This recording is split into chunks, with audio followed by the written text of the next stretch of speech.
Hey everyone, today we're going to be looking at how to create a choose your own adventure story. You can do this using either Google Forms or Google Slides. Choose your own adventure story start like a writing project where you complete an outline or a guide of sorts and then move your thinking over into the program of your choice. Choose your own adventure stories are very creative and allow your students to write their story and plan it out. And then the readers actually get to choose the ending. So it's really neat the way that it works. And I just want to give you an overall picture of how this works. So, first, here's a choose your own adventure story that's been created. As you can see, they're using Google Forms, and you read the beginning that you are in the woods surrounded by trees. There's a path in front of you that leads towards a small shack, and behind you is a path that leads through the trees. So what do? Do we head toward the shack or through the trees? I'm going to pick through to the shack.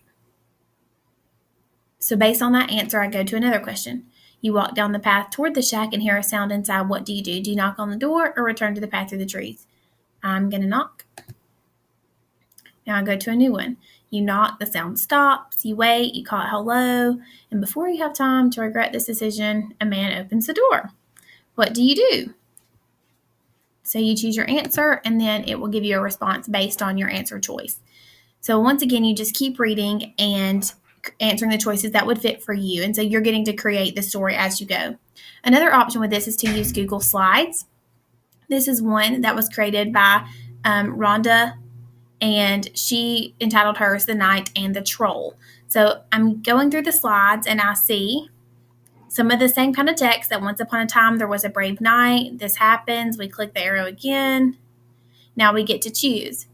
In Google Slides, you have to use a link, and that link will actually jump you to a new slide. So I will choose one, and notice I went from slide 2 or 3 to slide 5. When I choose again, now I'm going to slide 10, and then it tells me that this is the end. Based on my responses, I would have ended up on a different ending slide. So this is another way to use the Choose Your Own Adventure story. Google Slides does seem to work better for younger children as opposed to Google Forms just because it's easier to get the information in there. In order to make Choose Your Own Adventure story in Forms, Sylvia Duckworth has put together a great information sheet in Docs to tell you how to do it. And you can find this online if you would like, and I will also show you how to do it as well. So you open up Forms just like you normally would, and then start with your title. And as you're adding in your questions and your descriptions, the thing that makes this different is that in the corner you see these 3 dots. And it'll tell you with your answer that you go to a new section based on your answer. So you just need to add different sections. So section 1, section 2, and you can even call this, question 2. Then you'll add another section. Question 3. For every question, you're going to say and tell it to either have your response based on your answer or to continue on. So these are the sections that you have, and you can see that you want to continue it. Go to section 1, go to section 2, go to section 3. So this is how you'll navigate through Choose Your Own Adventures in Forms. You will just type in your question after you have your description. What would you do? And then your option could be, run or hide. And then I'm going to go to a section based on my answer. And if they say that they're going to run, then I'm going to have them go to section 2, question 2. But if they want to hide, I could have them go to section 2, question 3, which I don't have. So I'm going to need to add a question down here.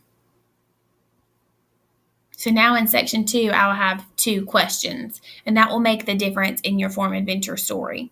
So just a quick overview of a template outline. This is one that's been created by Michelle Armstrong, and students just start with what they're doing, and they basically go ahead and get their descriptions in for each page and each layer of the story, and then that will help them move quicker as they try to input their information into forms or slides.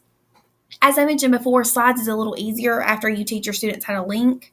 Whereas with forms, you have to kind of teach about adding the sections, adding the questions. And of course, you want to make it pretty. So you want to change your theme and maybe even add pictures or videos to each question. So all these things are available with the Forms Adventure Story. I would love to see how you use it in your classroom. If you have any other questions, please let me know. And like I said, Sylvia Duckworth has created a great form and you can find it online. It's called How to Make a Choose Your Own Adventure Story with Google Apps. Thanks so much.